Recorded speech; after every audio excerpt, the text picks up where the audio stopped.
même avec tes péchés. Jésus n'attend pas que tu t'arrêtes après tu viens. Jésus n'attend pas que tu répares tes péchés après tu viens. Jésus attend que tu viennes. Shalom à tous, ici c'est votre frère Pedro Philippe. Aujourd'hui, j'ai un thème très capital qui est la culpabilité après le péché.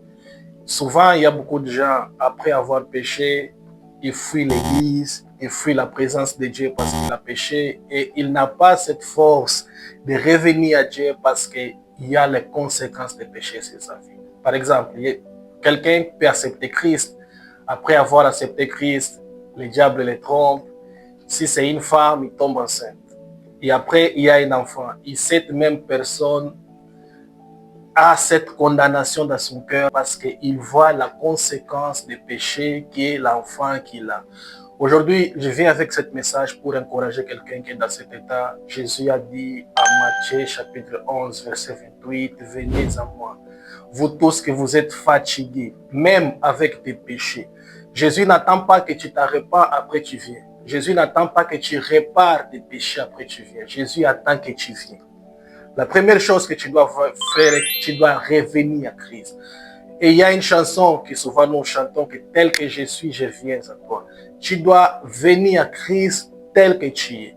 Et quand tu es en Christ, souvent le diable vient te mettre des choses dans ta tête. Oh, regarde, dans le passé tu as fait ça, dans le passé tu as fait ça. Il y a une condamnation qui reste dedans toi.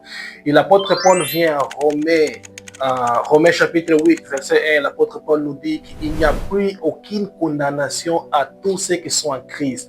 Bien-aimé, je viens à travers de ce message pour dire à quelqu'un, peu importe les choses que tu as fait dans le passé, peu importe là où l'ennemi t'a amené dans le passé, aujourd'hui tu dois juste le dire que ne me cherche pas là où j'étais. Je suis plus là-bas, Christ a changé mon adresse. Je veux que tu puisses comprendre une chose. Tu n'es plus cette personne qui le monde a vu dans les boîtes de nuit. Tu n'es plus cette femme qui, cet homme a couché avec toi dans tel hôtel. Aujourd'hui, tu es une nouvelle créature en Christ. Tu dois avoir ce courage de dire au diable que moi, je ne suis plus la personne. Je ne suis plus dans le passé. Aujourd'hui, je suis en Christ et Christ a changé ma vie.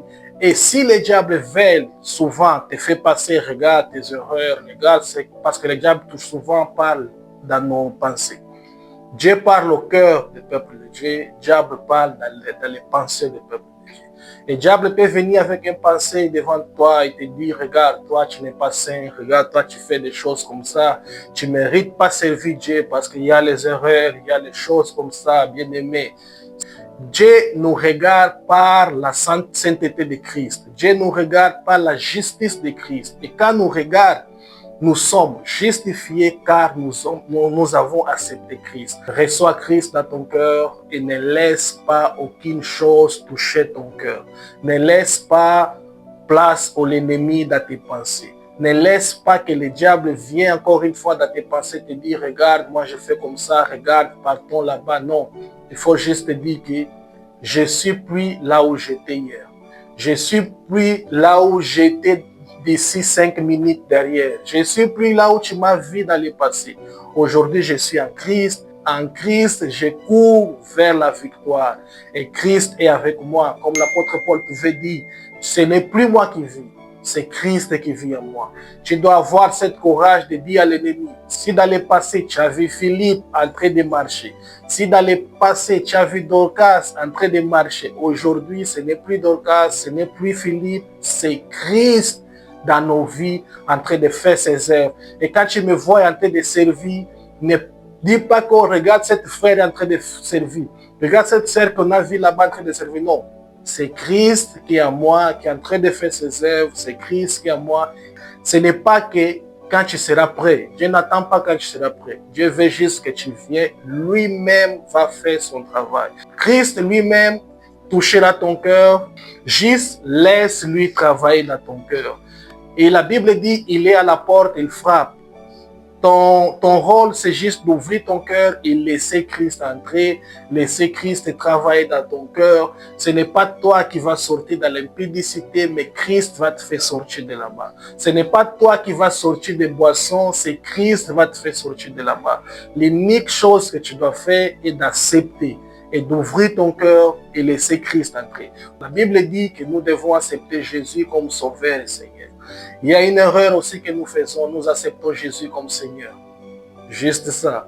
Nous devons accepter Christ comme Sauveur et Seigneur. Sauveur parce qu'il nous a sauvés, parce qu'un jour il était à la croix, il a mouru pour nous, et Seigneur parce qu'il va dominer nos vies. Ce n'est pas moi qui va faire les choses, mais lui-même va dominer ma vie et ma vie sera dans la main de Dieu. Alors, si ce message a touché ton cœur et tu as pris la décision de venir à Christ, tu as pris la décision de revenir à Christ, et j'aimerais prier pour toi et que Dieu touche ton cœur. Seigneur Jésus, toi qui as dit dans ta parole, Dieu tant aimé le monde, il a envoyé son Fils unique, afin que quiconque croit en lui ne périsse pas, qu'il ait la vie éternelle. Jésus, tu as dit aussi que je ne suis pas venu pour les saints, mais pour pécher à la repentance. Seigneur, j'amène mon frère, j'amène ma sœur qui se trouve dans un état de péché, peut-être qu'il t'a laissé quelque part, que son cœur soit touché encore une fois, qu'il revienne à toi. Toute puissance de l'ennemi, tout esprit qui touche son cœur, que soit nul et sans effet dans sa vie au nom de Jésus-Christ, et que le Saint-Esprit soit dans son cœur au nom de Jésus-Christ. Amen. Que le Seigneur vous bénisse, que le Seigneur soit avec vous, et abonnez-vous, mettez les commentaires, likez. Shalom, shalom.